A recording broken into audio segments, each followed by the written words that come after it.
Tutorial group. So we were honored that Sylvia came to Oxford last year to join us and is doing very important work. The title of her research, or sorry, her lecture today is Anti-Semitism and Anti-Zionism in Contemporary Social Movements.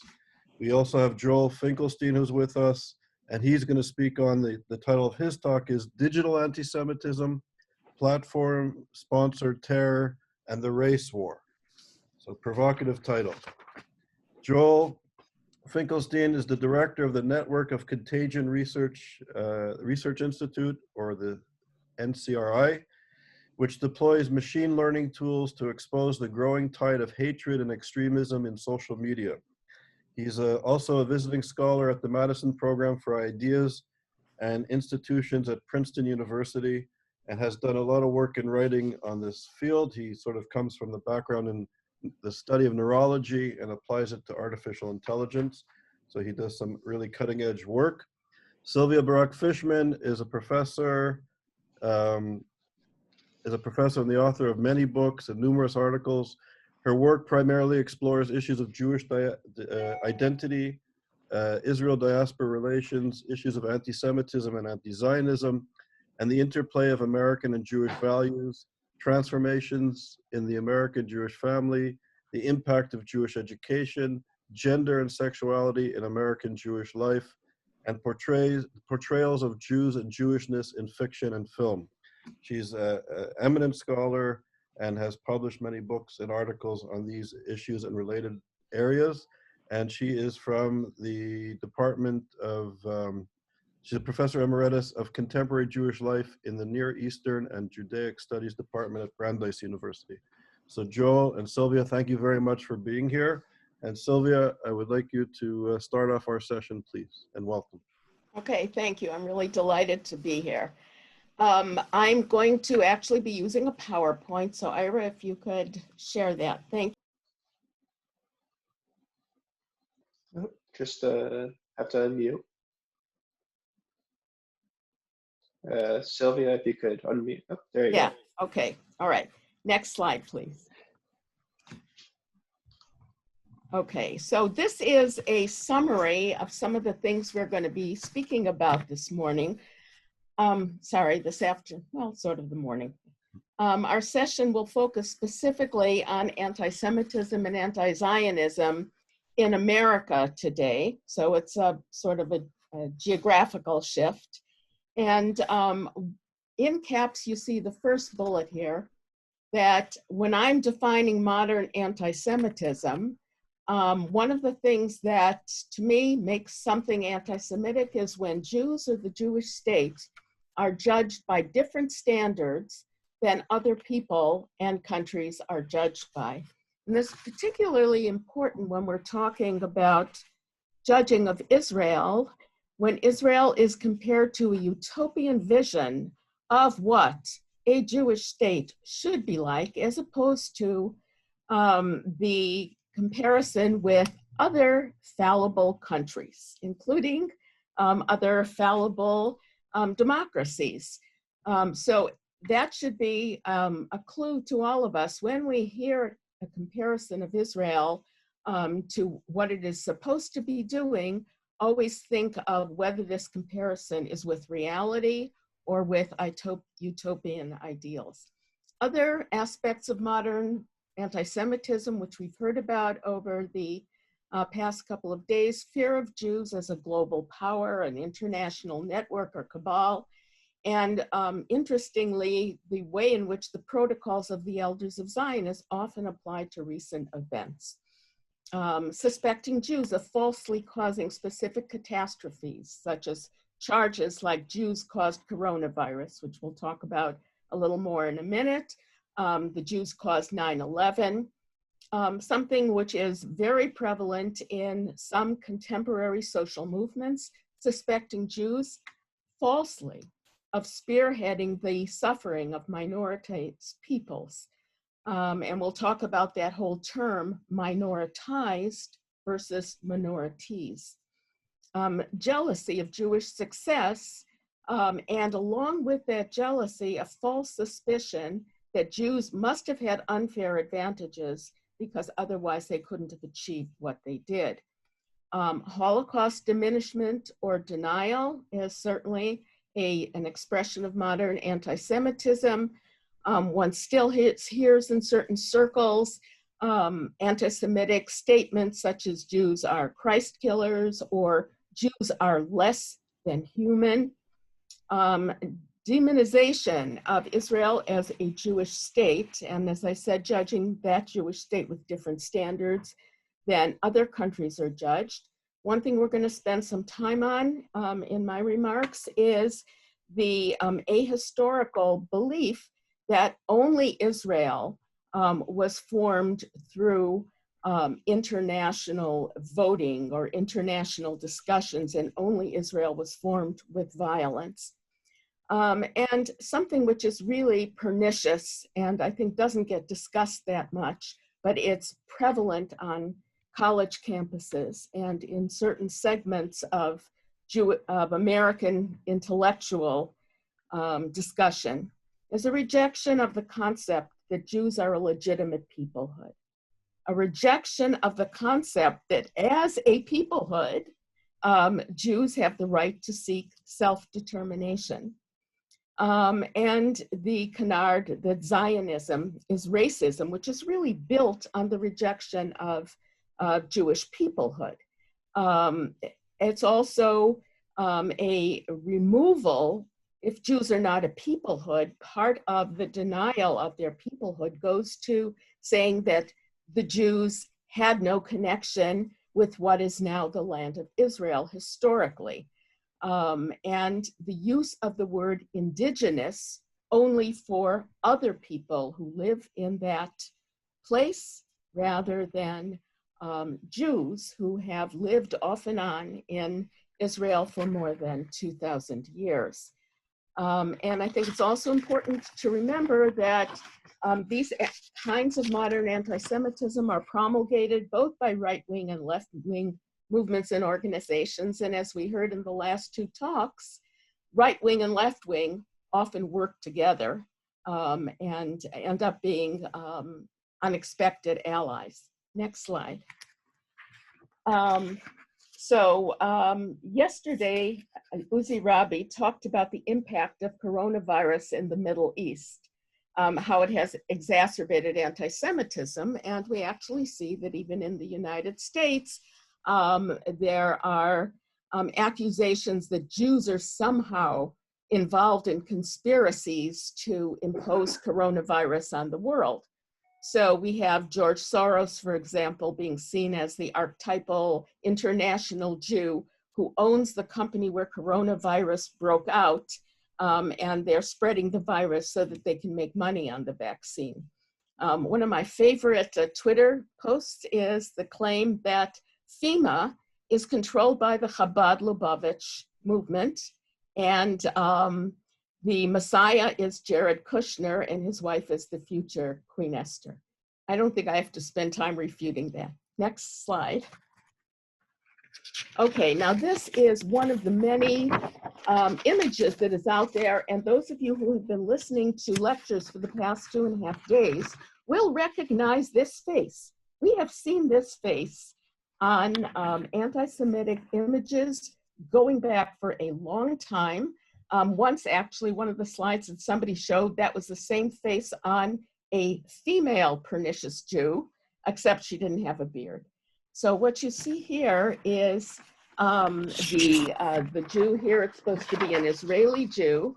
According to this charge, Israel created and spread the coronavirus after Israel created its own vaccine, and the purpose of that is to make a lot of money giving the world vaccines after Israel has given the world the coronavirus. Next slide.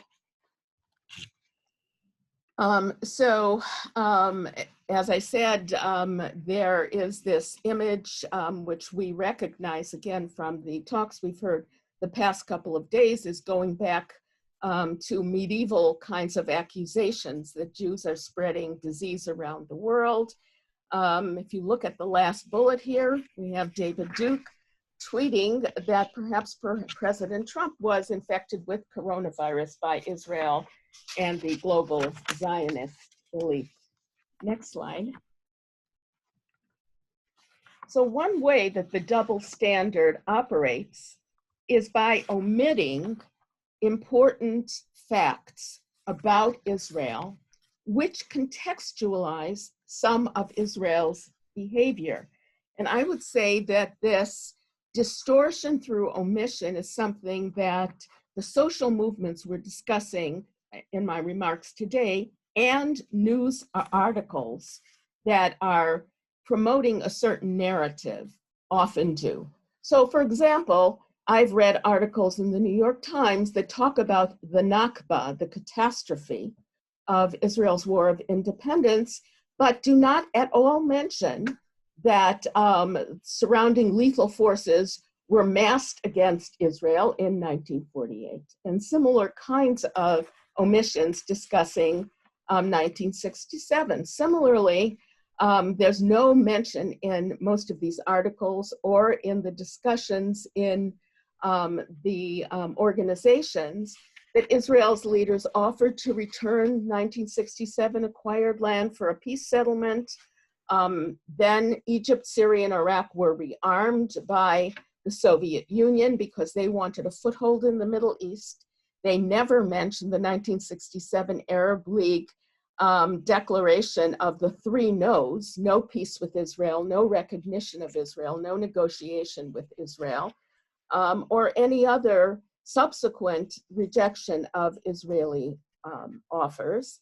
And they also don't mention that many discussions about Israel go so far as to deny even that there was a Jewish temple on the site of the Jewish temple, so that only Palestinians are indigenous peoples, and Jews, by virtue of not having that connection, become usurpers.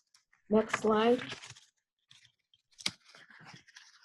Okay, now this is a point that I mentioned in my introductory remarks, and it actually is something which came to my attention last year in ISGAP. I got a question last year about saying that, well, it is true that the UN voted to create Israel, but that's artificial. And there was so much violence in the creation of the state of Israel, whereas other countries just kind of emerged naturally and without violence. So I think that one of the things when we're discussing double standards that should be mentioned is that the modern countries of Iraq, Syria, and Lebanon were created by victorious Western powers after World War I, that India and Pakistan were created artificially during the same time period as Israel, and the terrible violence accompanied the creation of many countries and continues now. But one doesn't see marches on campuses saying that countries like India, Pakistan, and so on be dissolved because of the artificiality of their creation, despite the horrific violence that has occurred and still occurred there. I have to say that Hamilton notwithstanding, most countries, including the United States of America, were born through and by violence. Next slide.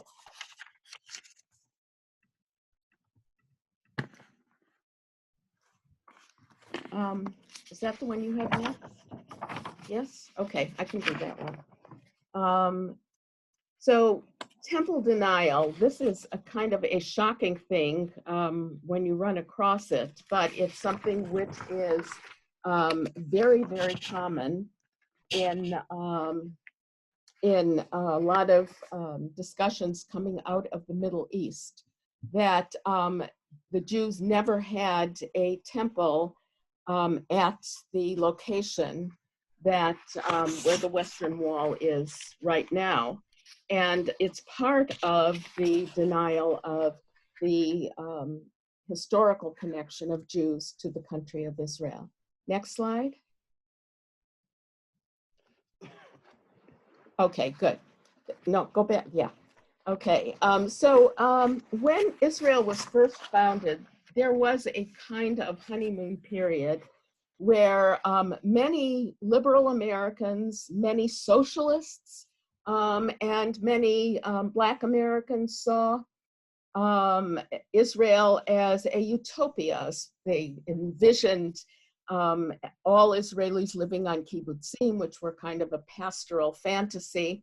But that soon dissipated.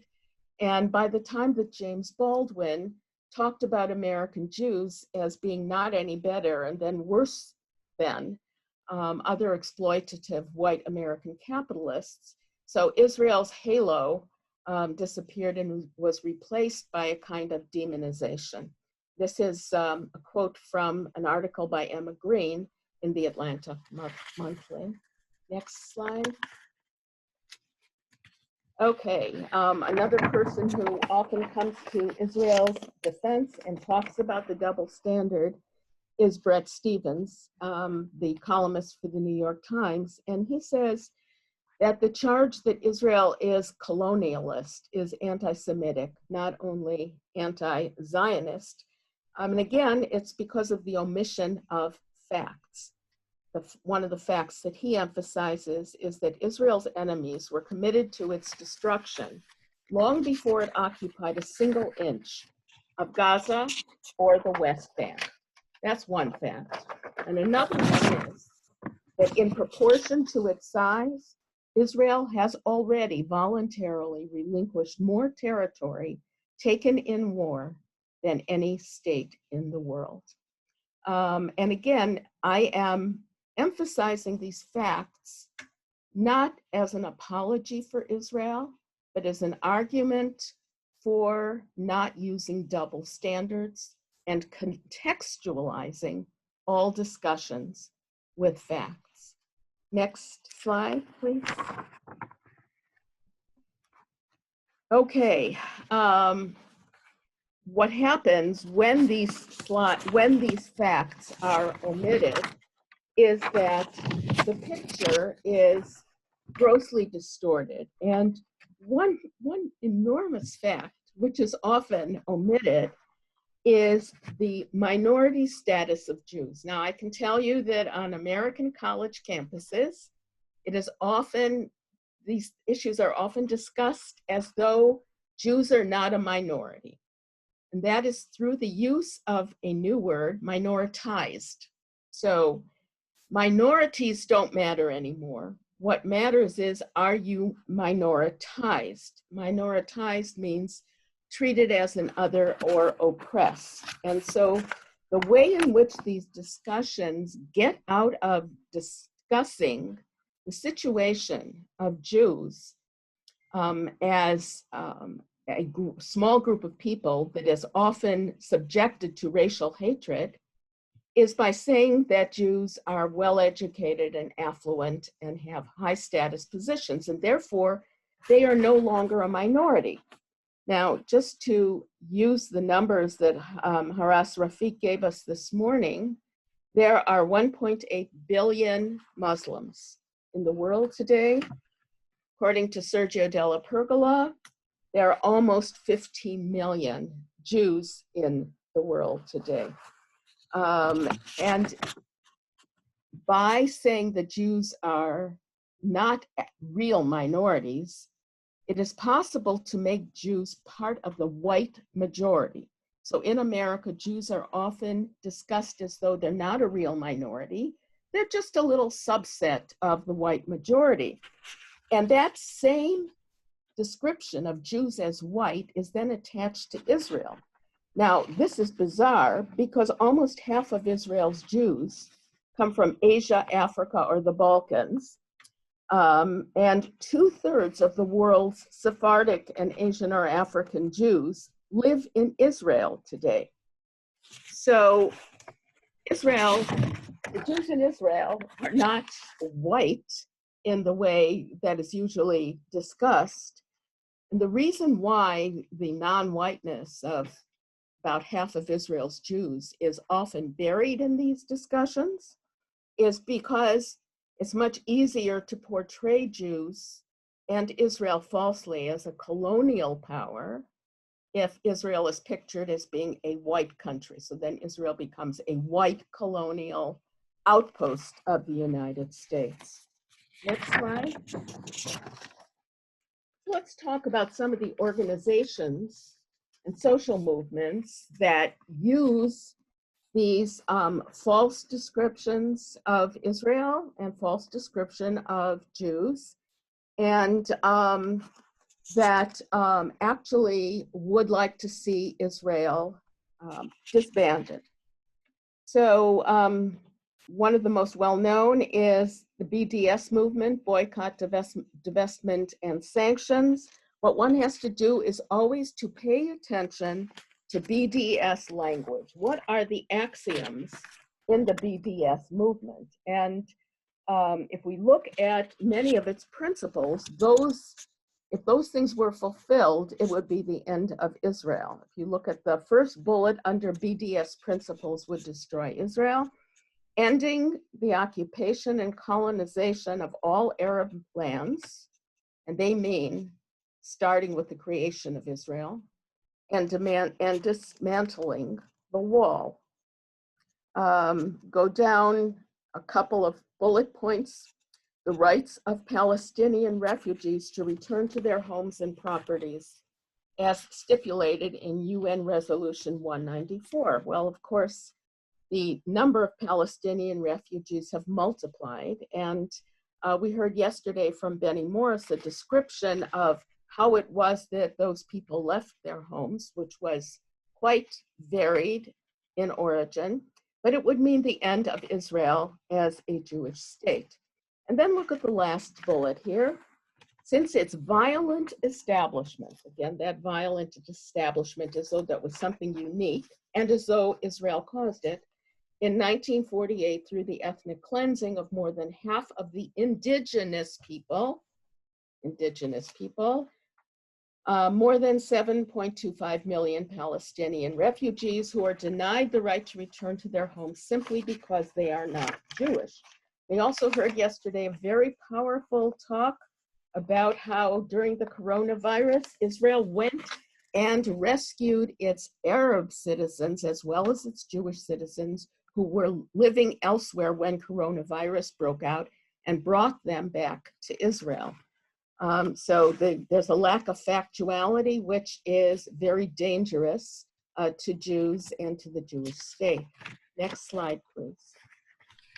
Another movement, intersectionality, has become in many cases connected to anti-Israel and then anti-Jewish behaviors. So it was created, the concept was created by Kimberly Crenshaw.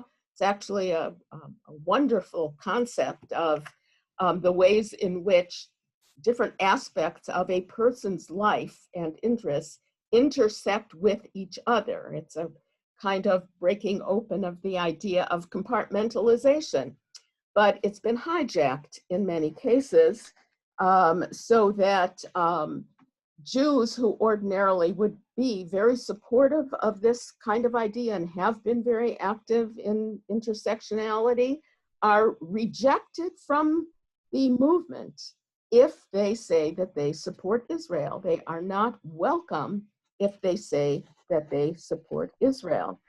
And if we look at the last bullet here, this is one of the areas in which one sees the double standard operating again, in which Muslim patriarchal power systems are not critiqued by intersectional feminists, but Israel is singled out and condemned. Next slide. Okay.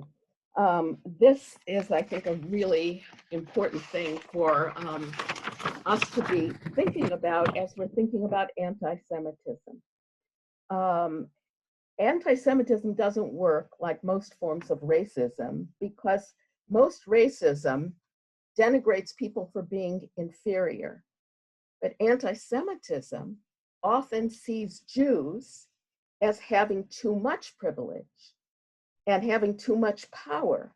And that's where the conspiracy theories come in that envision a demonic elite, Jews as a demonic elite oppressing and exploiting the common people. And we heard about the common people in the first two talks this morning. So that in the United States, where we've seen in the past decade 3 attempted mass murders of Jews, 2 attempted synagogue bombings, and a stream of religiously motivated hate crimes, 2/3 of which are anti-Semitic, it is often assumed that Jews as privileged whites cannot be a persecuted minority. Where Brett Stevens in this quote points out to us that Jews in Germany were economically and even politically powerful in the 1920s, and then they were in Buchenwald. Israel appears powerful vis-a-vis the Palestinians, but considerably less so in the context of a broader Middle East saturated with genocidal anti-Semitism. Next slide. Okay, the Black Lives Matter movement. Again, this is a movement which Jews really flock to. Black Lives Matter was formed in 2014 as a response to the shootings of unarmed Black men by police officers. And not only individual Jews, but synagogues and Jewish organizations have really flocked to the support of this movement to make this finally stop. But as a movement, Black Lives Matter wrote a profoundly anti-Israel manifesto which accused Israel of genocide and apartheid and endorsed the BDS movement. Now, this Jason Hill, who is quoted here, is a Black intellectual who was describing why many Black intellectuals have a problem with the Black Lives Matter movement because of these axiomatic statements.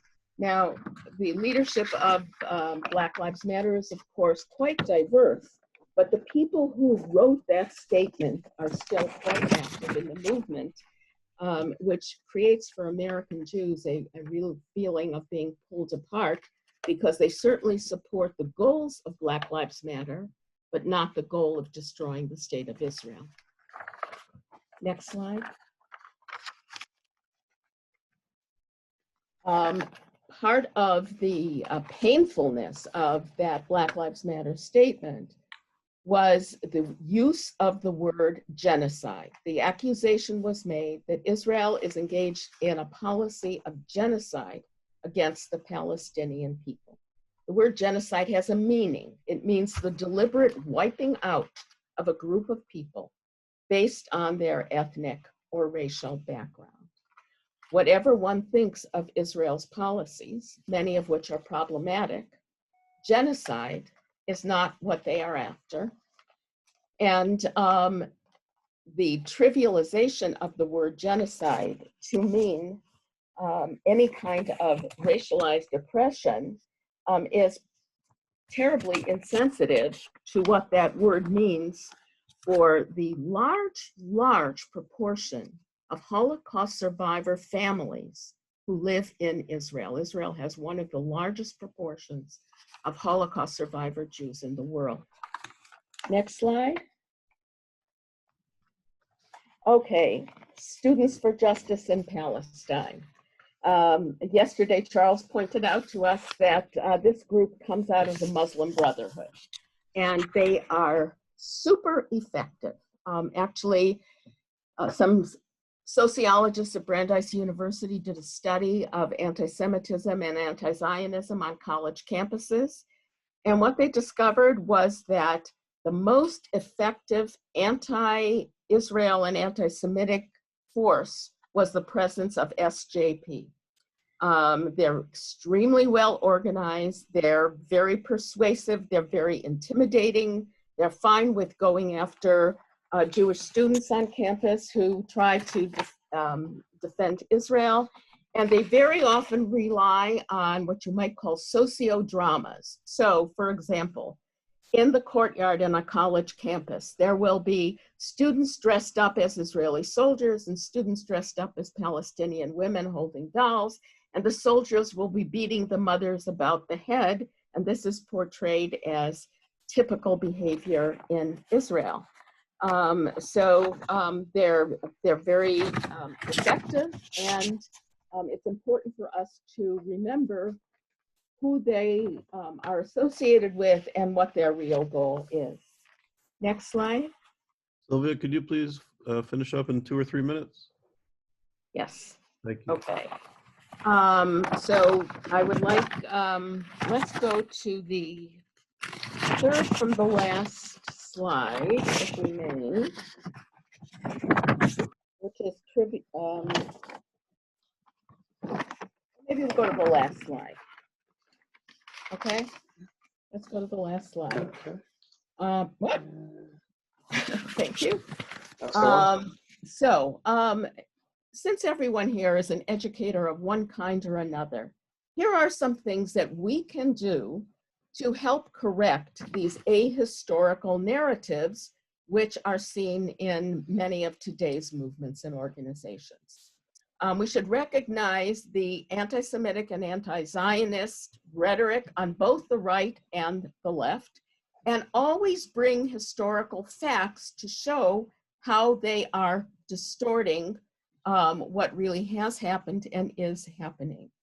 I think it's really important to distinguish between criticism of Israel's policies, and many of us have criticism of Israel's policies, versus delegitimating Israel's right to existence and denying that Jews, like other peoples, have the right to Jewish self-determination.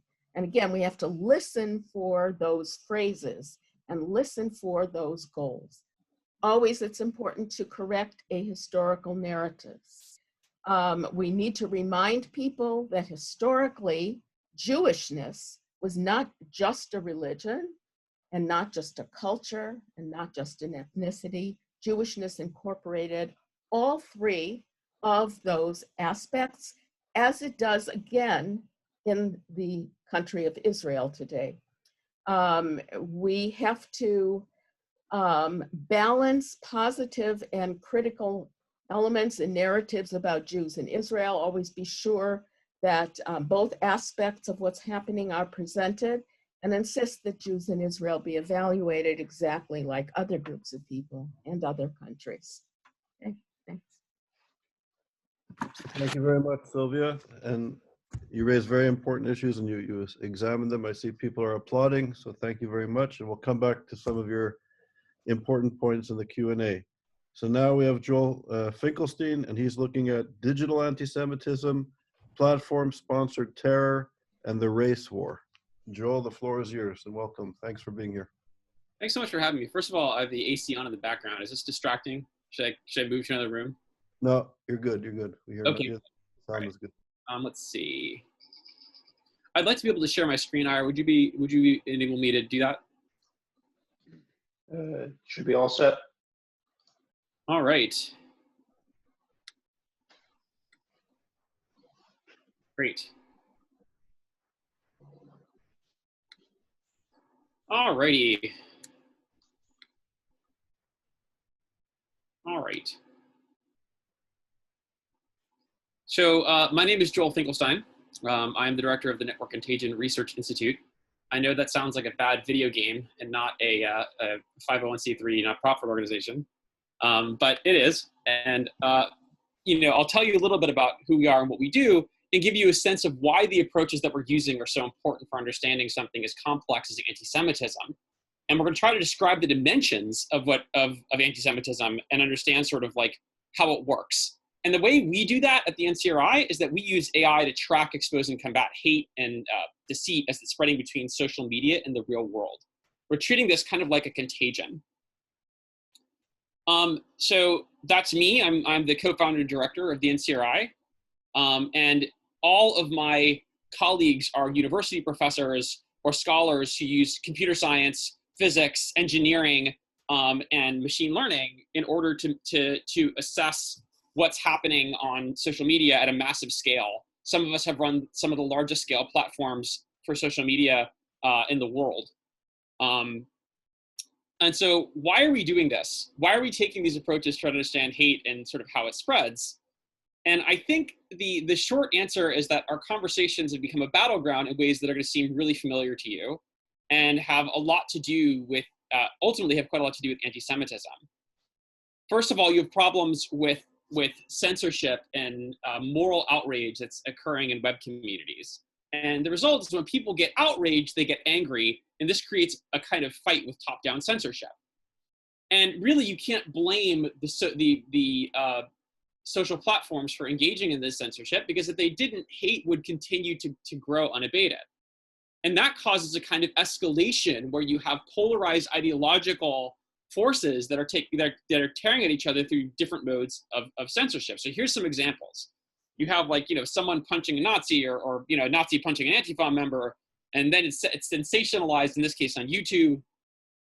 People get wind of this, and you know, you get protests, both you know, with on the alt-right and of course on the anti-fascist left, and the outrage is expressed there. People online see that and they respond with more of these kind of identity politic outrage stuff. Then censorship has to happen because things get out of control and dehumanization occurs. And that, of course, leads to real world outbreaks of both protest and then violence, which feeds back into the social media outrage. And there's a word for this kind of thing, and it's going to really describe the problem we're facing. This is an epidemic. Let me get past this really quickly. This is an epidemic, right? And the way the epidemic works is very hard to understand because it's happening through several different mediums simultaneously.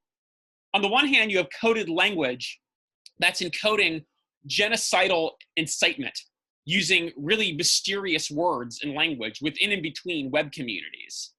In addition, you have images and memes that are equally cryptic and cartoonish that carry those kinds of meanings simultaneously and infect people wherever they hit.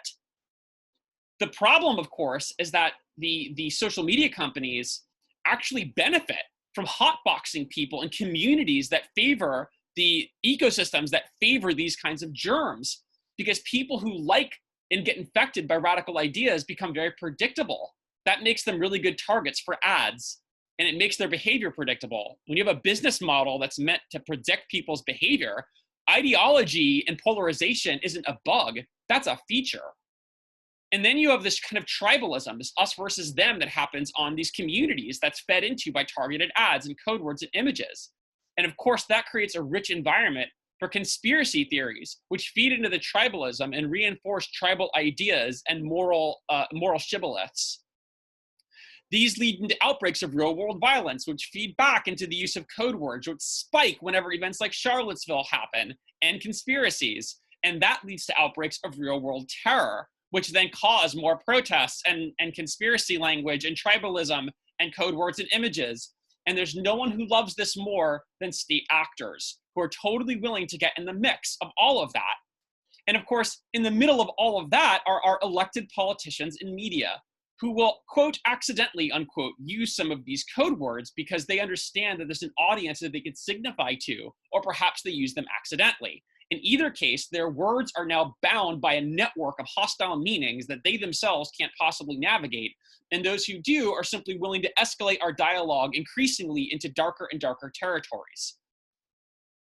So I think we need to figure out how to deal with that. And probably we should start by figuring out how to look at it. And that's where our stuff comes in. So we've developed this technology. We call the platform that we developed Contextus. And the idea is to create an observatory on social media. And so the idea of the observatory is that we can use our AI to become part of any kind of media community or social media community to rapidly decode and understand what's driving it and how things are spreading within and between those communities. So why do we need this approach? Well, we've created two platforms. One is called PushShift that takes data from all over the internet and ingests it.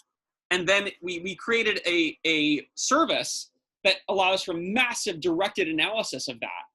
And it tokenizes and prepares all of that data to be put in one sandbox. And then we can visualize that data rapidly to create finished intelligence in real time as to what the trends are like in these communities, what the language is like. And I'll show you examples of that shortly. And we can do that across platforms, across all different kinds of content, images, words, videos. And the thing is, that allows us to detect and reveal anti-Semitic code words and hashtags in close to real time. Now we can actually understand their stupid language and figure out what they really mean by what they're saying. And that's really important. So here's an example of how we do that. What I'm showing you here is the word Jew, and we're zooming in on a galaxy of meaning. Our AI has become a member of a community that's extremely hostile called 4chan. And we've taken 100 million comments from 4chan, and we asked our AI to create a star map of meaning so that it can summarize what the word Jew means for us. And it makes a star chart, but instead of stars, we're looking at words. And instead of space, we're looking at meaning space. And so when we zoom in on the Jew galaxy here, what we see are solar systems of meaning that surround the conversation in relationship to each other in meaning space. So what's interesting is that the largest components and the closest components to the word Jew are ethnic disgust, right? Like, and here's all the code words that go with that: a Chaim, a Shlomo, a kike, a Jew fag, a Chosenite.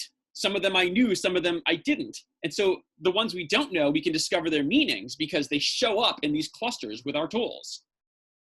Cryptic disguise, here's the triple parentheses idea, like, you know, we and us and Amerikike, they're hiding amongst us in plain sight. And then there's global control, which seems to be segmented into two components. There are globalists and Zionists, respectively. The globalists seem a bit more hidden. The Zionists are connected with genocide in Israel and various other themes of conquest. So what's interesting to notice is that these themes are separable, that you can have ethnic disgust and hiding in plain sight, that they're actually separable themes. And so there's a high dimensionality to this, because you also see there's a question of the legitimacy of Jewish lineage as a people, getting all the way, and with talking about Levantine Jews, like, most Jews don't know what a Levantine Jew is. How do these guys at 4chan know that, right? And really expert and obsessive expertise in Jewish lineage, just like the Nazis, that's very sophisticated, going down to the Khazar myths, which is delegitimizing. And then, of course, there's this obsession with Jewish power, the Talmud, the secret knowledge of Kabbalah and Zohar, and like Sabbateans, extremely expert, right? Okay. So what's interesting about this is that we can compare anti-Semitism as a kind of, it gives us fundamental insights into what anti-Semitism is about, right? And what's interesting is that these features, this high dimensionality, actually isn't shared with other hates. And I think they're grounded theoretical and historical reasons why that should be the case. But when we look at a term like the N slur, right? And I hate to use this term in my field, it's very difficult not to use these kinds of words. So with the N slur, we can see that there's like animalistic associations with this. Coon, jigaboo, chimp, groid, right? These are like animalistic and vicious kinds of characterizations. But what's interesting is that close to, within the N-word galaxy, we can see two other solar systems that are in close proximity. One is the Arab cluster here, and the sand N-words and the Arabs. And then here is the Mexican version of that. And what's interesting to notice about this is that the characterizations for these groups are that they're stupid and vicious. And that's it. That is the entirety of the myth for these other groups. And this plays into ideas that Deborah Lipstadt and others have mentioned, that really these kinds of hates are punching down. They're seen as being derogatory. It's ethnic disgust by itself. It's not actually a very high dimensional hate. I think that's interesting. And I think that there are reasons we can understand that, but these tools are useful, as you can see, not just for tracking these things, but fundamentally for understanding them and creating new insights. Okay, so that brings us to tribalism and moral outrage. Can we spot that? Well, it turns out we can. Here is two communities, 4chan and Gab.ai, which have millions of people on them. And here's mentions of the word white, Jew, and kike, the N slur, and here are major events. And we can see how identity politics are just shooting up through the roof since 2016. And now they're at the point where it's 5% of all the comments on these places have the word white or Jew or kike or the N slur in them. They were close to 13% of all comments, and we haven't even gotten to women or Mexicans, right? Like these guys, that's really bad. And we can see that there's a huge fluctuation around major events like the election or like right around Charlottesville. So we can see this ramping up of tribalism across millions of people within these communities. And Gab, you know, a month before the Pittsburgh shootings happened, we were warning about Gab and saying, hey, this place looks pretty bad, guys. Looks like there's going to be an outpouring of like anti-Semitism and white supremacy coming out of communities like this. And we think this could spill out imminently. And that was in the Washington Post in September of 2018, right? And then like a month later, this happened. This guy, Robert Bowers, started talking about HIAS. Like, I didn't know what that was. And he's like, I'm not going to sit by and watch my people get slaughtered. What people are you talking about? And then screw your optics, like whatever that means, I'm going in, right? So can we use our tools to kind of map out this new terror? This is the white genocide myth. The white genocide myth he's talking about that we're all familiar with is that Jews are secretly hiding amongst us and that they're coming in to replace us, right? That's the fundamental concern. And we see that concern not just with white supremacists, we see it with the black Hebrew Israelites. We've seen it with people who are talking about the Zionists invading our territory, with Palestinians who are saying the Jews are replacing us. This is the universal, this is the mono myth, right? So what does this look like for the white supremacists? Well, what we can see is that this paranoia that surrounds white genocide, right? That it involves the idea of white victimization. Let's see if I can get there.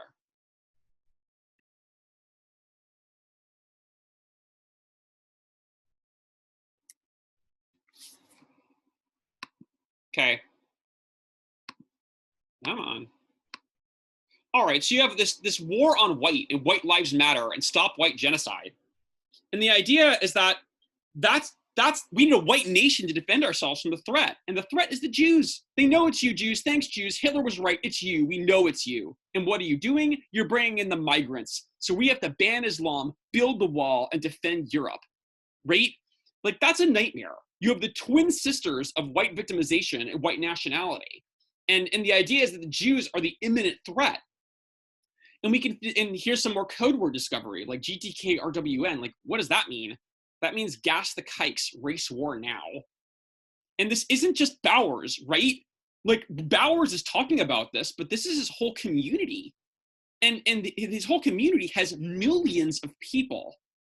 And so what that means is that for his whole community, this is the whole conversation. And when Bowers talks about this invasion, right, he's not a lone wolf. That's wrong. That's propaganda. He's using coded language and signaling back to his larger body. He's a cell in a body. That's the right way to understand what Bowers is, according to this analysis. What about the images? Well, it turns out we can capture those too. Across hundreds of millions of images, we have created an analytic pipeline to capture the spread of anti-Semitic images within and between web communities. What this shows you is the happy merchant meme that you guys saw earlier in Sylvia's talk. Well, we can automatically cluster memes across the hundreds of millions into families and then annotate what their names are using Know Your Meme, an existing website that annotates memes. We can simply check to examine the similarity and then automatically crowdsource the titling of these memes. And then we can look at features that the memes share. And what we see, by being able to do this, we're going to quantify how popular these memes are. So here's what we see. That on a lot of the nastiest platforms we monitor, this happy merchant meme is like one of the top 5 most popular memes in all of them. And that's not including its variations. Its variations are interesting. You can see features of the happy merchant growing on other popular memes, right? That's evolutionary. That's a process, just like the beaks of Darwin's finches, right? That you see all this diversity. Only one of those things has to be really popular on some other website in order for the disease to spread. And the name of the game is let's make anti-Semitism cool again. And we can figure out what the images mean, right? Just like we can look at the meaning of words, we can look at the meaning of images by placing them in with these maps. Like, here's something that showed up like on one of the communities that we're monitoring, and it was associated with all like these Jewish ideas and like Ashkenazi and Christcock and all these like Jewish Testament things. Like, what is this? Well, it was a painting. It was a painting that was from the top of a Popular Mechanics article on what the real Jesus looked like. And so immediately the alt-right folks seized on that as a new anti-Semitic meme, and we just can detect that with our tools automatically by looking at what clusters to it. So that's a way not just of capturing the definition of images by pixels, but by capturing their meaning. So that allows us to grab the pictures and monitor them within in-between communities. What about the conspiracy theories? Well, we can look at something like George Soros by taking our memes and doing a face recognition and OCR analysis of millions of memes in multiple communities to find out like where and how Soros gets deployed, because he's a really important part of these conspiracies for global Jewish domination. And we use textual analysis and natural language programming to be able to follow the conspiracies within and between web communities, see how they're spreading. And what we see is that this is basically the new protocols of the Elders of Zion. In terms of the components of the myth, there's no doubt about it. It's really similar. And here's like a list of when the myth was popularly used. What's interesting is that when Trump was elected, most of the signal that you're seeing here and the spike of mentions of Soros is largely on like these alternative platforms like 4chan and Reddit's The Donald. Like they're obsessed with Soros the moment Trump gets elected. Immediately after the second spike, that's the election. The second spike is the inauguration. And what's interesting is that by then you can see that Twitter's gotten in on the game and it's carrying most of the signal. By the time you get to the third spike, which is Charlottesville, right? Go figure. Then it's like, you can really see Twitter carrying it. And then of course the problem is that the conspiracies, as we mentioned, feed into the terror attacks, which is Pittsburgh, which is about white genocide. And that's the biggest Soros peak of all, right? The biggest Soros peak of all is there. And that's almost all Twitter, right? So you're showing a transition from these fringe communities, like deeper and deeper into mainstream ideas. And now we can see that it's completely mainstream. It's infected everybody. Okay. And then the thing is that the state actors get involved in this. I'm not going to be able to show you this data because we haven't published it yet. But I'm willing to bet that you can all pretty much guess what it looks like without my having to share it here. And all I can tell you is that in the specter of anti-Semitism, nation states have found a subject matter that they like. And they like it not because they're necessarily implicitly against Jews.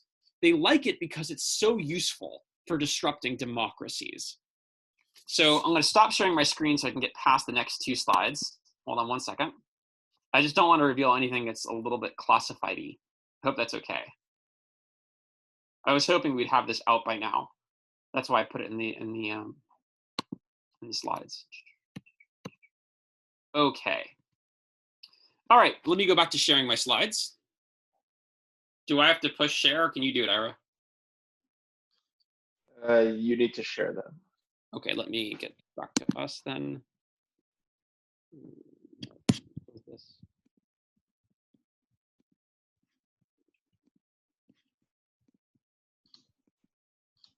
Okay, let's just go here.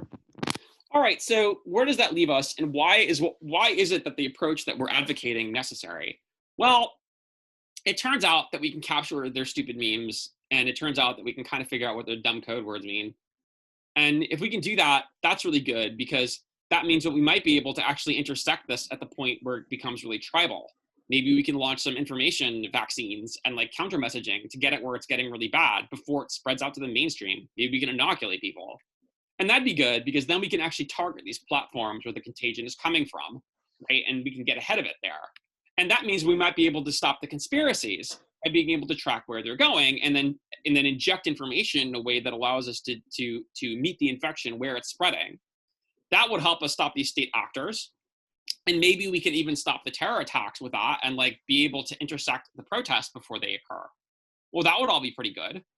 And maybe then these guys wouldn't feel like so compelled to be uttering garbage all the time about things that are like, you know, that they claim not to understand, and who knows, maybe they don't, right? But at least we'd have a more meaningful way of talking about things and like saying the things that we mean. And that will probably be pretty helpful, because that's not happening a lot anymore. Okay, so I want to give you guys a sense of like what I think is going to happen here. I need to be totally honest with you. Like my sense is that like, this is a situation that's actually beyond help. I think it has a life of its own in a way that our tools can be instrumental for fighting, but I don't know that the will actually exists to fight it. I say that as somebody who is the co-chair for the upcoming conference for anti-Semitism at the United States State Department. That's a pretty weird thing to say for somebody who's supposed to be co-chairing that. But I have to be honest with you about what we're seeing, right? What I'm showing you are like, I think that these are the emojis, the top associated emojis with the word Jew on Twitter like 5 or 6 days ago for one day. So Jew is associated with laughing so hard that you're crying out tears. That's the top association. And also rolling on the floor laughing. Probably that's an object of mockery, but let's give them the benefit of the doubt. The dollar banknote is the second most high one. The fox face, the sly Jew, the credit card, the money bags, and the thumbs down. Like, that's crazy. This isn't some fascist platform. This is like Twitter, right? Let's see if I can find this. And that's it. I'm gonna stop there. I'm gonna leave this open to questions. So yeah, I think it's gotten to the point that this has like, it's like, you know, tracing technology is really important to stop a contagion, right? When it's sparse. When it goes through a bubble, you need to do something else. When it explodes into the side, you need to take more significant measures to be able to handle it. And those need to be dealt with very strongly. I don't know that the will exists to deal with this strongly. And I think we need to start thinking outside of the box in terms of what we're going to be doing about the fact that anti-Semitism has become so globally mainstream simultaneously in ways that we couldn't have anticipated before the advent of social media. And I think that new thinking is needed in terms of how we combat that, both as Jews and as allies. And I'm happy to share with you some of my thoughts about this, about what that would look like. But I want to make sure that, like, you know, because I hate to sort of have a talk that it's like, and here's the grim reaper of machine learning. But I think that I want to give you guys a chance to ask questions. And yeah. Okay, Joel, thank you very much. Your work and the work of your colleagues is so important to map out this rapidly changing reality that we live in the United States and around the world in terms of anti-Semitism and racism and other forms of, I guess, bigotry and fascistic thinking, or extremist thinking, I should say. So we have many questions, and I'd like to start off with Adia. If you can start off, and then I'm going to call on Rosanna. Awesome. Thank you all both for your talks. I'm open to some pushback on this, but this is specifically in reference to some of the points that Professor Fishman made regarding the African American community in the United States and their involvement or interaction with the Jewish community. And I think, at least for me, it's really important for us to keep in mind race and ethnicity as we identify, and then race and ethnicity as it is perceived. And I think when you talk about the challenges that the United States has had, specifically in terms of race relations, a lot of those have been based on the foundation of either you are perceived as black or as white or other. And so with the exception of the Orthodox Jewish community in the United States, it's very hard to visually separate a person who identifies ethnically as Jewish and a person who is otherwise white.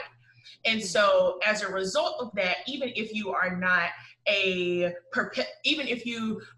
perpetuator of the discrimination that's happened in the United States, it's still very hard to say that Jewish Americans, otherwise presenting as white, have not benefited from the segregation and the oppression of Black Americans. And so to make the argument essentially that Black Americans' distrust of the Jewish community as being perceived as white, the way race relations have been in the United States over the last 200 to 300 years, I don't know if that's necessarily as valid of an argument, at least for me. Now, when those types of comments as they are perceived in the US then get translated to say that Jewish populations have not experienced oppression in other ways or in other places, I think that's a completely different argument, and one that I think is a very valid argument and conversation to have. Okay, thank you so much, Adaya. I really appreciate the points that you brought up, and there's no question that after Jews became white, they benefited from being white. One of the interesting areas of research that's been done is the creation of what's thought of as white now, which certainly didn't happen when the millions of Jews emigrated to the United States around the turn of the 20th century. They didn't think they were white, and no one they encountered thought they were white. So whiteness was forged, the social construction of whiteness was forged in the United States so that third and fourth generation Jews today grew up thinking they were white, whereas their parents and grandparents certainly did not. So it's a great example of how race itself is such a dubious concept to start out with. I would say that one of the areas of pain for American Jews is that Jews have been disproportionately involved in working as allies with people, including people of color, who are trying to fix or better some of the many problems that communities of color face. So it's hard when people feel like they've stretched out a hand in friendship and the reaction is, who are you? There's no question that there are gradations, nuances, and I think it's really important for both diverse communities to try to empathize and understand where the other one is coming from, because really the vast majority of American Jews, 3/4 of whom vote Democratic and support the improvement of communities of color, want to be allies, but they would like their own situation to be acknowledged also, and not to be canceled or erased, which is what happens when you say to someone who has their own history, well, you're no different from this other group of people, when they know that they are, then that feels like being canceled or erased. So there's lots of work on both sides. Yep. I would add to that that there's a specific construction for it, and that's anti-Semitic. And now I'm not calling you an anti-Semite. I think that it's systemic. It's a deeply systemic and institutional form of anti-Semitism. And so this isn't about you personally. You have to understand this is actually institutional. That historically what's happened is that a caricature has been created by which Jews are excluded. And the exclusion of the Jew from the community of the good happens by placing them in an ambiguous category of not being one or the other.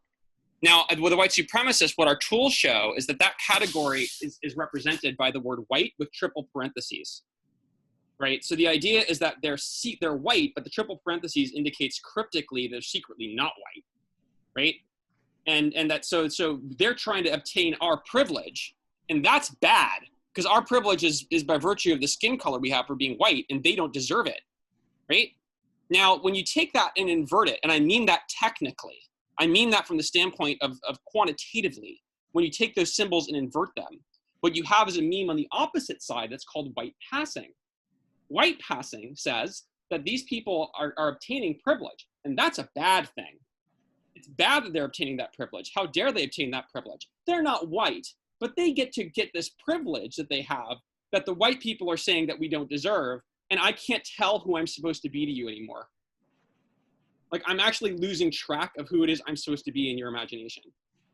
And that's not really fair to me. And the problem is that with system, and that's not your fault.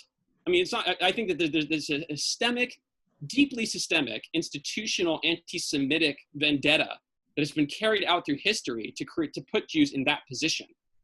So it's not your fault for using that language, but I think it's extremely important that we be aware of that in order to create safe spaces for us to talk about those issues. Go ahead. Adea, go ahead. You can unmute yourself, Adea. You want to say something? You're Yes, muted. sorry, I couldn't unmute myself. No, I definitely think that that's a valid point, but I don't think that that is, and we had this conversation in our breakout session, I think yesterday, that I don't think that that's something, particularly when you're talking about African-American communities, that's specific to the Jewish community. That's actually an issue that we've dealt with within our own community, dealing with colorism, as Black people who could pass as white or who were perceived as lighter skinned and therefore benefited from some of the privileges that came with being or passing as white. And so to say that having that conversation or that acknowledging those things are anti-Semitic, I think is slightly problematic because it's not an issue that the Black community deals with specifically when it comes to Jewish communities. It's a issue that the Black community at large has had with tons of people, even people within the African-American community who have been able to benefit off of those privileges, but have not been, and I'm not saying that the Jewish community has done this as a whole, but people who have benefited off of those privileges, but have not been equally as strong to speak out that the privileges exist. Interesting points. There's a lot to cover. This is a very important subject at many levels, and I think it resonates with the fragmenting of the African-American and Jewish American communities. So this is a very important issue, so I don't want to gloss over it, but there's a lot of questions. I'll just say also, I think to my American colleagues, this is a very, in my view, a very particular American problem or reality or condition. And I think I would like to remind people of two things. One, Barry Cosman wrote a few years ago, and I don't know what the statistics are now in 2020, but at one point, 90% of the Jewish people in the world do not live in the same place or speak the same language as their grandparents. So there's this been sort of a mass migration. 2 generations ago, Jews were exterminated for not being white.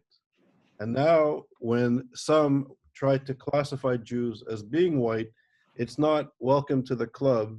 It's, this is a kind of a problematic category in which you no longer qualify for being part of being a minority, participating in notions of intersectionality, fighting against discriminations, et cetera, et cetera. So the categorization is interesting.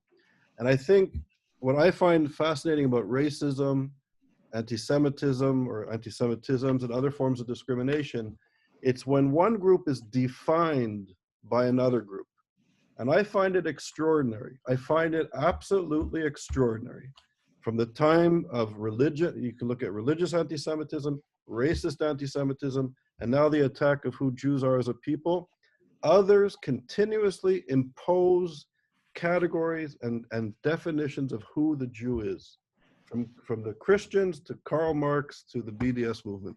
And I think we need to take a step back, and I find it outrageous that somebody could define another person or another group. I think we have to really listen to each other, learn from each other, practice some humility, and really learn from each other. I mean, learn from the Jewish experience, learn from the African-American experience, learn from the American experience, and have these they're crucial conversations. So I hope this type of conversation will continue, and there needs to be a lot of work between our communities, and I think people fighting the sort of what Joel so terrifyingly shows, the sort of rise of a fascistic white supremacy. I mean, we really need to unpack our, I'm using a Yiddish word, our shtick, our problems, and get our acts together, because we're going to be fighting, it would seem, a very serious problem, or we are fighting a serious problem, and we're not dealing with it well as communities. So that's my 2 cents. So I want to get the conversation. There's many questions and comments. So Rosanna, please feel free to make a comment or ask a question. Hi, so thank you both for your excellent presentations. I have a couple of questions for Joel. I work in sort of a similar sphere, so I work within anti-Semitism, but online anti-Semitism and removing it. And I think the situation in the UK is quite different. I was quite interested in your use of the word censorship, because for us in the UK, we're very happy to remove stuff that could cause hate, that can impact wider communities. And so I guess my first question to you was about obviously there's a wider society issue, but your end goal in terms of like the functionality of online. So do you work with the social media companies to remove this sort of hate, or is it more about interventions? So that was my that's my first question. I guess I'll follow up after. Oh, you're unmuted. You're muted. Got it. Yep.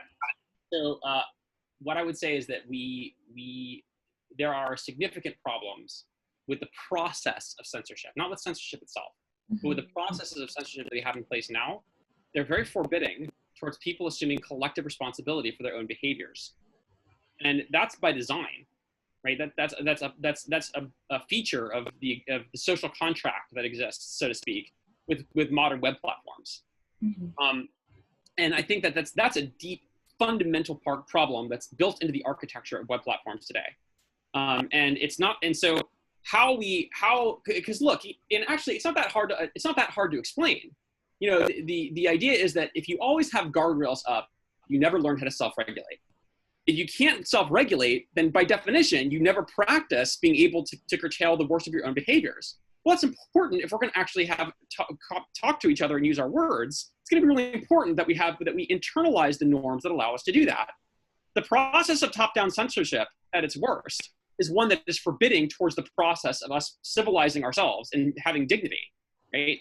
And that's a fundamental problem that's built into the architecture and ownership of the platforms themselves. So we do use our tools to deal with the worst instances of terror or manipulation that are extremely dangerous, and we flag those and talk regularly to people at Twitter and Facebook and other places that this is the worst of it. But the truth of the matter is that we need to find ways of creating interventions that bring people to the table in ways that are agentive and not passive voyeurs of information or cattle that are being targeted by ads in order to be consumed and grazed on, right? And as long as that's the case, and as long as that's the model, I think this is going to come along for the ride.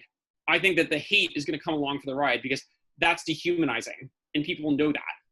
So I think that, I hope that answers your problem. I think that's one of the reasons why we favor interventions that are geared towards use of information, vaccines, counter messages, ways of inserting and facilitating conversation rather than just cutting people off, incidentally. That needs to happen. When we do that, that needs to be a scalpel. Right now, it's an axe, and it's not clear what the principled ways in which that axe is being used and who's benefiting and who isn't and why. And that's something and the reason that's so messed up is because when people are enforcing those rules, those are our norms they're supposed to be reinforcing. But they haven't asked us very much about what we want. And we haven't participated in establishing those norms. So that's my long-winded answer of what those problems look like. I guess just to come back from just to ask a follow-up question, or just a response. I guess in the UK we see it very well. My background is criminology, and I see it very much as, yes, we've got to stop those potential people who are dealing more with terrorism and like offline harms. But for me, when we look at surveys of hate crime, and often that is parts of hate speech, the impact on a person and a community is often so much worse online. So for a normal crime that hasn't got an aggravated factor, the impact emotionally on a person is only 13%. But when it's online, it stays online, and it's a hate crime, it's 36%. So for me, yes, we need to protect, our liberal democracies and the importance of tolerance and debate and being able to discuss this. But I see the victims of that hate speech online as coming first. So I guess it's where the priorities are. And I think in the UK, we don't see it so much as an axe, as a scalpel, and often it's a very ineffective scalpel. And part of my work has been trying to get the social media companies to more consistently put in place their policy. So yes, when someone is saying, I want to go and gas the kikes, they're getting removed from the platform rather than staying on it. But then obviously then we get the issue of, well, they're taken off this platform, which is a private company, it has the right to. Right. But then they are in the UK moving to Gab and BitChute as well. So we measure that. And let me tell you something, this is a big problem because all those people that got kicked off Twitter, like, we measured it. They went to Gab, right? And then their beef, their memes turned into explosions. And that's the right way to understand the violence. the violence is actually a meme. Because anyone who sees it, you think it's so bad on social media, wait till it gets out into the real world, okay? And when I talk to Facebook and Twitter, and I talk to the heads of those organizations at Yale, and I said, hey guys, you guys are trying to adjudicate this on your platforms. You create a Supreme Court to adjudicate this, Facebook. And here's the problem that I'm seeing. Whether it's the left or the right, they're killing cops. They're destroying courthouses. I don't think it's the authority of Facebook's Supreme Court that has come under question here. I think it is the authority of the Supreme Court of the United States and the rule of law that is actually under attack. And I think that these things don't exist in web platforms in the way we think they do, right? And so unless we have a full picture of this, we're not going to be able to contain it. Unless we can understand exactly what, it's a whack-a-mole. You know, that, and so I think that that's one of the things that's made censorship so fundamentally ineffective, is that the people who are doing it don't have the context we have. They're not seeing what's happening on these platforms and what those coded words mean. They have no idea. They don't have the context. And how could they? Because if they tried to do that, I'm pretty sure the FCC and the trade regulations might have something to say about them sharing information in that way, right? Cool. Okay, we're going to go on to more questions. Ira, just take note, I'm in the middle of a violent thunder and lightning storm, so if I get cut off, take over the Q&A. Okay, Shan, you're up next. Thank you. Okay, so my question is, thank you both to the speakers. I found everything very interesting, but my question is directed toward Professor Fishman. So I've been, since George Floyd's death and the protests have begun, I am a master's student at Brandeis in the NEDGES program. I'm surprised we've never met, but I was one of the co-presidents of the Black Graduate Student Association and also involved with NEDGES. And so I was able to kind of be a bridge to those when we were trying to figure out what to do in terms of interracial, interreligious dialogues. And, to Adea's point, whether or not it is anti-Semitic to think that way about the white passing, it is something that does exist, and it is a challenge, a hurdle that we must all get over on both sides. There's issue there. And so, I was having a hard time getting Black students to even want to dialogue with white students, whether Jewish or not, because, out of our control, a lot of Black students just felt that if you have white skin, you are white and you benefit. And that's not to say whether that's right or whether that's wrong. That's just what the reality is. And so I was also having a hard time getting Jewish students to want to dialogue or to feel comfortable dialoguing because of the initial BLM platforms about being pro-Palestinian. And so I was just curious if you had suggestions on how to kind of unite these two camps. You might be able to speak more to the Jewish side of uniting, but, I am interested in these dialogues. I think it's absolutely useless to talk about these things if you're not willing to dialogue with both sides. And so if you had any suggestions on how to bring these together and how to get over these initial hurdles to even bring people together in the same room.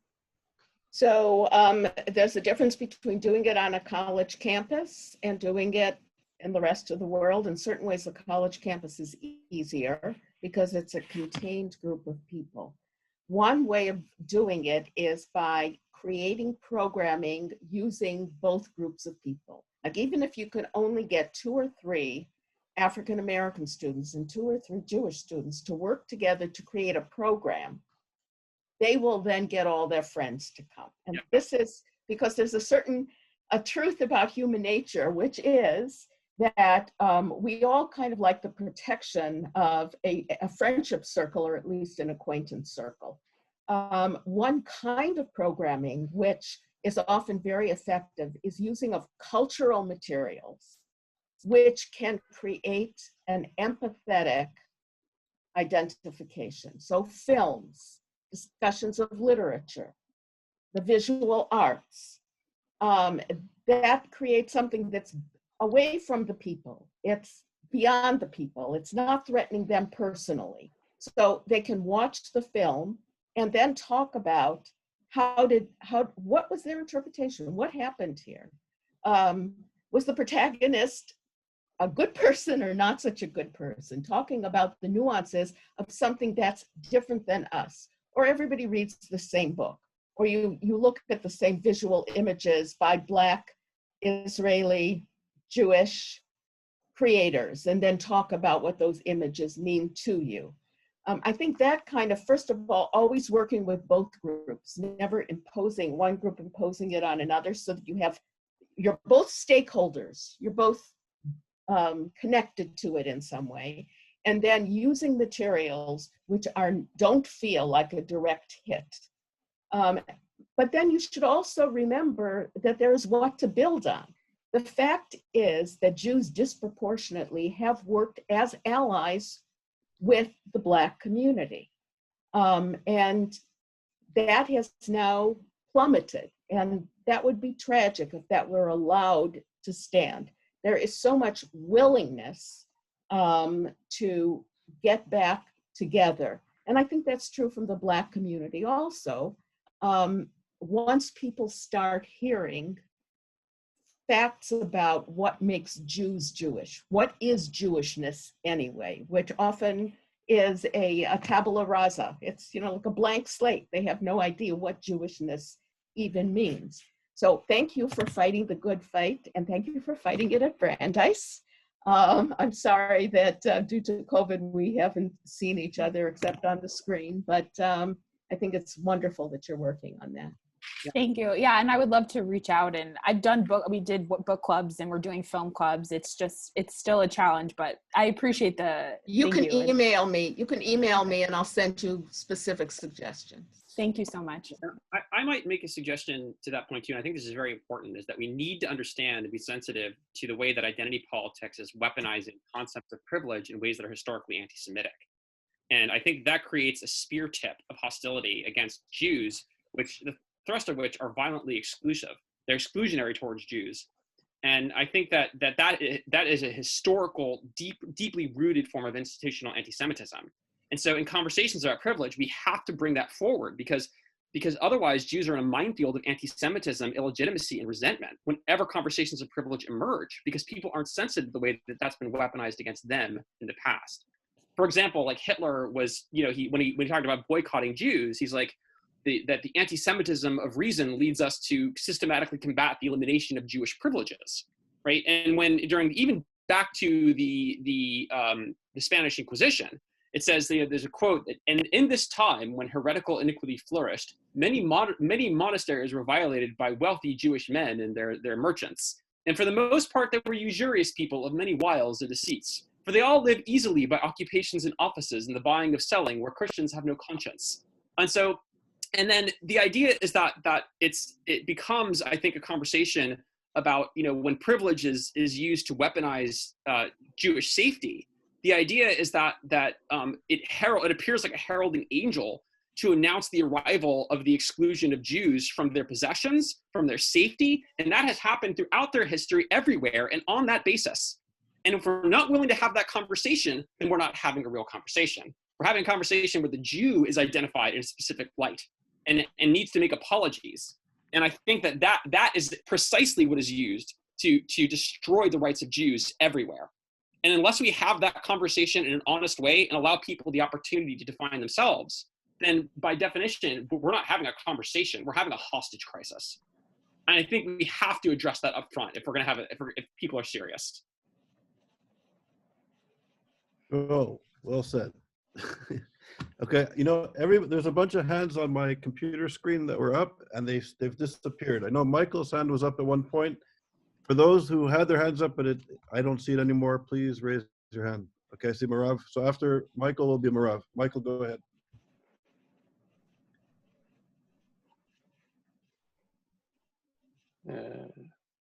Just a lot of information, and actually one of my questions was answered, but I'd like to go to Joel. I mean, you're doing very interesting work, and it seems, I'm just curious, what types of organizations are you working with to utilize the information? You just mentioned that you have a meeting with the State Department. Are you working with law enforcement agencies who, and I kind of say that and don't want to say that, but some of this information could be really useful in tracking hotspots of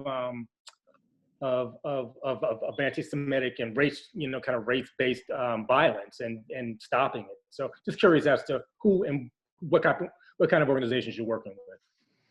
Well, thank you for your question, Michael. Look, it's taken us many years to get here, the better part of 2.5 years of doing this research. And when we first started doing the research, we were asking ourselves the exact same questions that you're asking me. Like, who are we supposed to be reporting to? And it's a real problem because the answer is unclear, especially given how insanely political things have become. People are going to use the all-seeing eye that we have, and what they're going to do with it is try to create an invisible hand. And so we're left wondering who should get that power. That shouldn't even be our decision, right? That's a big problem. And so what we decided to do was that we would report first and foremost to ourselves, and that we would have an honest conversation about what's happening, a ruthlessly honest conversation. These are very, very hard conversations in order to model the conflict that's happening internally, that's happening externally, internally. And what we did was we bring advisors of different capacities and usually in very high positions of leadership. Shut up! Oh. Not you, Andrew. You don't understand. Lucy, quit teasing. Okay, to understand what intrinsic. Joel, does this happen to you often? Can't say like that. So that's how we've dealt with it, is by creating consensus boards that are structured in very specific ways to guard confidential information with access to privileged information, right? And to strategize in each case what the best way is to bring the information forward on the behalf of as a public service. And sometimes that involves people who are extremely senior in the State Department, in the Department of Homeland Security. Sometimes it involves people who are in civil society, and we try to build stakeholder groups that are fit where we think this is right, the right place for it, and then deliberate with people usually on both sides with viewpoint diversity and on how we can do this in a way that is really, it's a process that isn't guided by us. We're engineers, like it's way, way beyond our pay grade to manage this, and so we bring in people who we think can, and we really hand over the process to them to be stewards of this for the public interest. And just to follow up, you're obviously very pessimistic given your view of the information. What do you think can and should be done? I mean, I know you hesitated earlier to make suggestions, but you kind of given your view, what do you think can and should be done? Okay, so I'm going to try to make this very brief. I think we need to understand what's wrong in the way we're thinking about identity right now. And so I think what's wrong with the way we're thinking about identity is that we're thinking about it on behalf of other people, and we're making collective claims for the people that we're representing, right? So you could say, like, on behalf of all Black people, X, and I could say on behalf of all Jewish people, Y. And it's like, who are you and who am I, right? Like, really? Like, I'm just some dude. I mean, maybe I have a little bit more insight, but if I have any insight, why do I have it? Because I know what people are saying, right? I actually know what they're saying. And so then it makes it a little bit, but not by any means dramatically, it just makes it a little bit easier to make claims about what people really mean by what they're saying. So the simplest way of saying this, the problem is that we need to have a way of arriving at consensus internally and externally based on how we're structuring our identity so that people can't make claims for us, right? And we can use the internet to do that. We can use platforms to be better at really creating a mirror of self-reflection in the language that we're using so that we can see who we are. And absent that ability to see who we are, how can we ever control ourselves? That's fundamentally what's missing, is the mirror. And so I think that like that is the ultimate goal. That's the thrust of where I think we could make a difference, is we have to build communities we have to build self-reflective communities and those communities have to shun the kind of trappings of current identity politics completely. They have to be based on consensus, actual consensus. And we can't have any identity dictators showing up and saying like, this is this and this is that, and I know because I'm a god. It's like, well, no, thank you. Right? We got to get rid of that. Okay, we're running out of time. Last question, Marav, could you please make it concise and please? Yes. Thank you. So reminding the Napster role that Facebook played in 2011 for Hosni Mubarak, which ended up by his collapse. So comparing the escalating critique of his policy on Facebook platform, how far is the tipping point for Israel and Jews based on an AI, considering all the post Facebook social networks such as Twitter, Instagram, etc. The question is please to Joel Finkelstein. So let me make sure I understand your question. You're saying with all of the pushback that Facebook has been getting, you're saying how can it control the problem? I'm having a little bit of difficulty understanding you. I'm sorry to say. Okay, so before Facebook, Hosni Mubarak was allowing a critique only on university platform because that's the way you could control it. And the moment he permitted the critique on Facebook, he didn't know that eventually it will just stay there on the internet, and people always can add a critique on that until there's a massive point, the tipping point, then eventually ended up by his collapse. So I'm wondering, with all this critique about the Jews, BDS movement, and all what's going on the internet, how far is the dangerous point for us, for Israel, in the situation? Okay, now I understand what you're saying. You're saying how dangerous is this getting for Israel, in given the rise of anti-Semitism on the social platforms. Is that right? Did I get your question correctly? Yeah, I think you got it. Sorry, my problem. Yes, correct. Yeah, I mean, I think, so here's what I think. I think that basically the anti-Semitic myth is the same everywhere it exists. And what it does is very interesting. It uses people's face, or it uses organization names, or it uses the names of nation states. But fundamentally, the myth, the components of the myth, and I mean that technically, the components are actually the same, right? And what are the components of the myth? That it's world domination. There's 5 of them. It's world domination. It's hiding in plain sight. It's genocidal bloodlust. It's supernatural evil, and it's replacement, right? These are the 5 components of the myth. And so you see that in Israel, like the Zionists are trying to take over the world, and it could be George Soros, or it could be Jared Kushner, or it could be the state of Israel. But it's that fundamentally, it's the same ancient construct that's taking on someone else's face. If it's dangerous for Jews, it's dangerous for Israel. And if it's dangerous for Israel, it's going to end up being dangerous for Jews. And that kind of gives away the game for us. Those things actually aren't separate. That's the deal, right? That the nation and the people are actually connected. That's pretty bad for the world, which is broken up between nations and people right now, right? Like the fundamental conflict globally is that like the nation state is fascist and that like people are anarchists. And so it's globalism versus nationalism, right? That's going to tear Jews apart. That's why anti-Semitism is becoming so prevalent. And that's why I don't think we're going to be able to solve this by getting the censorship policies right on Facebook. That's why I think we're way past that. Because what's happening is so deep. It's so ancient. And unless we understand, unless we address the fundamental problems that are needed for a new social contract, we aren't going to be able to deal with the anti-Semitism, because that's the only thing the anti-Semitism is signaling, that it's time for a new deal. On that note, Joel and Sylvia, thank you so much for very powerful and important speeches, lectures. Thank you so much for joining us. So now we're going to take a 1-hour break. So if everybody comes back, actually 55 minutes from now, if you come back for the next session, we're going to have 3 important policymakers